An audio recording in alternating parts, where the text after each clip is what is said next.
प्यारे बच्चों, बेटा वर्कशीट नंबर 25 आज कंटिन्यू करेंगे और वही रिलेटेड अमीबा में संभरण एवं पाचन। ठीक है बेटा, अब देखो ध्यान से समझते जाएंगे, फिर हमें अच्छे से समझ में आएगा कि आज कक्षा में विज्ञान विषय की अध्यापिका भारती ने छात्रों से पूछा कि आप किसी ऐसे जीव का नाम जानते हैं जो मुंह व पाचन तंत्र के बिना भोजन को पचाता है, यानी जिसके पास मुंह भी नहीं होता और पाचन तंत्र भी नहीं होता, फिर भी भोजन को पचाता है। तो रुचिपूर्वक छात्र एक दूसरे से चर्चा करना शुरू करते हैं और एक स्वर में जवाब देते हैं, नहीं महोदय, यह संभव नहीं है। तो टीचर को बच्चे क्या जवाब दे देते हैं कि मुंह के बिना पाचन करना तो ऐसा हो ही नहीं सकता। तो कोई जीव अपना भोजन बिना मुंह के कैसे ग्रहण करेगा और पाचन तंत्र के बिना उसे कैसे पचाएगा, है ना। बच्चों ने तो यही सोचा। तो अध्यापिका भारती ने बताया कि उन्हें यह जानकर आश्चर्य होगा कि कुछ ऐसे जीव भी हैं जो मुंह और पाचन तंत्र के बिना भी अपने भोजन को पचा सकते हैं। यह जीव कौन है बेटा? अमीबा। कौन है? अमीबा, जो तालाब में पाया जाता है। यह एक कोशिकीय जीव है। ध्यान से देखेंगे, यह एक कोशिकीय जीव है जिसे नग्न आंखों से नहीं देखा जा सकता, यानी हम नॉर्मली उसे आंखों से नहीं देख सकते हैं। अमीबा की कोशिका में एक कोशिका झिल्ली होती है और वह कोशिका द्रव्य में बुलबुले के समान अनेक धानियाँ होती है, यानी ऐसा कुछ भी, उसकी कोई शेप ही नहीं है, ऐसा कुछ भी बना सकते हो आप ऐसे ऐसे करके, कोई शेप नहीं है उसकी, बस उसकी एक झिल्ली होती है। ठीक है, अब देखो कि अमीबा की जो है मुख्य विशेषताएं क्या हैं कि इसकी कोशिका में एक कोशिका झिल्ली होती है। कोशिका में एक गोल सघन केंद्रक होता है, मतलब एक झिल्ली बना दी, एक सघन हमने केंद्रक बना दिया। कोशिका द्रव्य में बुलबुले के समान अनेक धानियाँ होती है, यानी ऐसे ऐसे अनेक खाली जगह होती है, ऐसे बहुत सारी खाली जगह है। ठीक है, इसे नग्न आंखों से नहीं देखा जा सकता, यानी सूक्ष्मदर्शी से माइक्रोस्कोप से देखेंगे। ठीक है बेटा, और यह निरंतर अपनी आकृति व स्थिति जो है बदलता रहता है। ठीक है,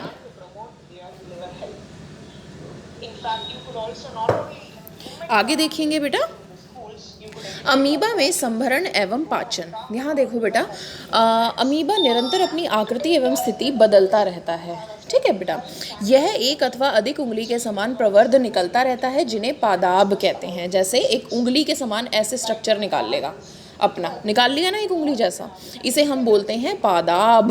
क्या बोलते हैं बेटा? पादाब। ठीक है, पादाब मतलब क्या होता है? कृत्रिम पाव, यानी सच्ची में ये इसके पैर नहीं है, बट ये कृत्रिम पाव जैसे लगते हैं, पैर जैसे, जो इन्हें गतिविधि देने में एवं भोजन पकड़ने में सहायता करते हैं। अमीबा कुछ सूक्ष्म जीवों का आहार करता है। देखो बेटा कैसे ये अपने दोनों पैर निकाल लेता है, मैं आपको ड्रॉ करके दिखाती हूँ।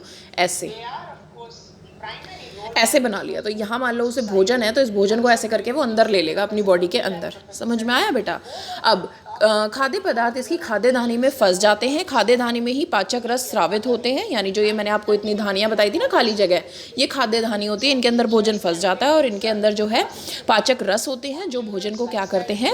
सरल पदार्थों में बदल देते हैं। पचा हुआ खाद्य धीरे धीरे अवशोषित हो जाता है और अवशोषित पदार्थ अमीबा की वृद्धि, रखरखाव एवं गुणन के लिए उपयोग किए जाते हैं और बाद में जो अपशिष्ट पदार्थ है उसे खाद्य धानी से बाहर निकाल दिया जाता है।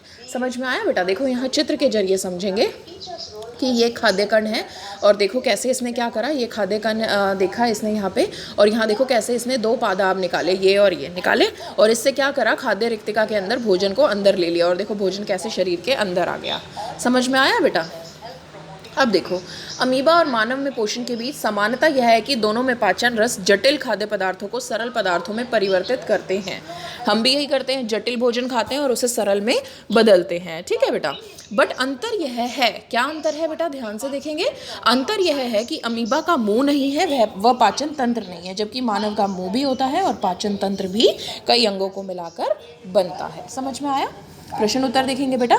अमीबा में खाद्य पदार्थ उसकी किस में फंस जाता है? बताओ भाई, किस में फंसा है? खाद्य रिक्तिका में फंस जाते हैं और खाद्य रिक्तिका में ही पाचक रस स्रावित होते हैं। दोनों में ही खाद्य रिक्तिका आएगा बेटा। समझ में आया? ठीक है, इसमें भी खाद्य रिक्तिका, इसमें भी खाद्य रिक्तिका, या खाद्य धानी भी बोल सकते हैं, जो आपका मन करे।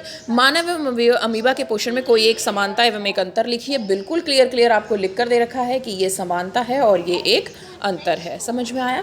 अगला प्रश्न नंबर 3 देखेंगे। पादाब अथवा कृत्रिम पाव किसे कहते हैं? तो यहाँ पर मैंने आपको बता ही दिया कि अमीबा निरंतर अपनी आकृति एवं स्थिति बदलता रहता है। यह एक अथवा अधिक उंगली के समान प्रवर्ध निकालता रहता है, जिन्हें हम पादाब कहते हैं, जो इन्हें गति देने एवं भोजन पकड़ने में सहायता करता है। यहाँ से लेकर ये इतना आपका आंसर। क्लियर?